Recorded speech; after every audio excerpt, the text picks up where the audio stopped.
Բարև ձեզ, ներեցեք մասնակցելու եք այսօր տեղի ունեցող Քայլերթին հանրահավաքին։ Այո։ Որոշել եք արդեն վստահում եք ուժեղ Հայաստանին, ինչու եք ընտրել հենց իրենց։ Չէ, մենակ իրենց չեմ ընտրել, ովքեր որ կողմ են Հայաստանի բարգավաճմանը, զարգացմանը։ Ովքեր են այդ ուժերը։ Քոչարյան, Կարապետյան, Ծառուկյան։ Կհաջողվի իրենց հաղթել Փաշինյանին։ Դե չեմ անում, ասվածտա հաջողվի։ Փաշինյանը մանդատ է խնդրում, ասում է ինձ տվեք ձեր մանդատը, ձեր ձայնը, որպեսզի պատերազմի եռագլուխ կուսակցության վերջին գլուխները կտրեն։ Բայց պատերազմ բերողը ինքն է։ Երեք պատերազմ ինքն է բերը, ինքնաստեղծ է։ Ինչի մասին է խոսքը։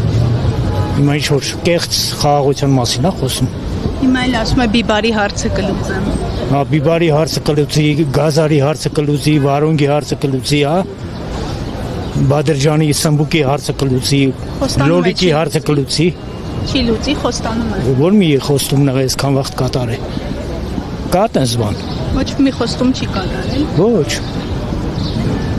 Ես մեզ չեմ ասել հորս արև, ասել եմ ոնց է հույս արև։ Դա ինչ ասելու բան է հորս, ես չեմ ասել։ Եթե հղի կնոջը գցում է մեքենայի տակ գնում է, չի կանում, մի հատ օգնություն չի ցուցաբերում, ինչի մասին է խոսքը։ Նրանից ինչ մարդ։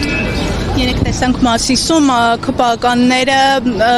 կարծես թե բռնություն էին գործադրում ուժեղ Հայաստանի աջակից։ Կարող է լինի։ Ստեղ էլ կարող է լինի։ Քանի որ իշխանություն են, ինչ ուզեն են կարան անել։ Եք նման մտավախություններ։ Չի բացառվում։ Կարան անել։ Այսքան մարդ կա,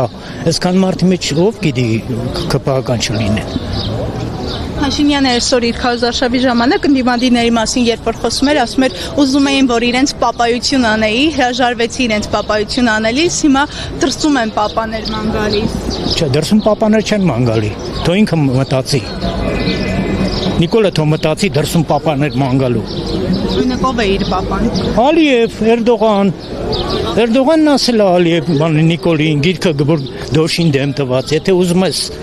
խաղաղություն, պայմանները համաձայնեցրու Ալիևի հետ։ Այսինքն Ալիևը ինչ ասի, պետք է հլը հունազանդ կատարես, բայց երբ ա եղել տենց բան, այսքան վաղտ։ Քոչարյանի վաղտ չի եղել, Սերժի վաղտ չի եղել նման բան։ Տեսեք գրեթե ամեն օր ձայնագրություններ են տարածվում, ըստ որի ուժեղ Հայաստանը, ԲՀԿ-ն գումար են բաժանում, որպեսզի մարդիկ Այդ ամենաշատ գումար բաժանողը իրանք են։ ասում են շալվար են կառել, որ գնան հանրահավաքի։ Նիկոլը թո իր մասին մտածի, որ բացահայտ իր ընտրողներին առաջարկում է բան աշխատանք բանի դիմաց, ընտրության դիմաց։ Կա մի հատ որտեղ էր, որ վրայոնում էր, ասում էր փաստաղ թղթերդ բեր մի հատ նայեմ։ Ինչ աշխատանք ես ուզում։ Լավ յուղոտ աշխատանք։ Քարոզարշավի ընթացքում տեսնել։ Այս վերջերս էր։ Դուք ինձնից լավ գիտեք այդ մասին։ Իսկ մարտի մեկի դեպքերը, այդ բանը միակ պատասխանատուն ինքն է։ Կազմակերպիչն ու պատասխանատուն։ Քոչարյանը պետք է պատասխան տա մարտի մեկի համար։ Այդ իր համար է ասում։ Այդ որ ասում է բացահայտվել է, այդ իր համար է ասում։ Իսկ պարզ է որ ինքն է։ Իրեն եք կասկածում։ Ոնց, բոլորն են կասկածում։ Հատես մարդ կա որ չկասկածի։ Այդ որ փախնում էր, ինչի համար էր փախնում։ Տեսագրությունները կա։ Ոնց է փախնում գատմաների այդ ավտոտնակների կտուրների վրով, տրուբեկի վրով ոնց է փախնում։ Պատմում էր ես քանի օր սենց եմ եղել, ինձ եմ եղել։ Քանի օր Վրաստանում է եղել։ Ինչի համար էր փախած։ Եթե դու լավն էիր, մաքուր էիր, պարզ էիր, ինչ էիր փախած։ Ձայնագրությունները կա։ Լևոնի Ալեքս Արզումանյանի նախկին արտգործած նախարարի, մեկ էլ Փաշինյանի լոմով, քարով, փեդով, ինչով կարակ խփեք գլխների, ջարդեք, սատկացրեք։ Նիկոլի հայտարարությունները մարտի 1-ին։ Շնորհակալություն։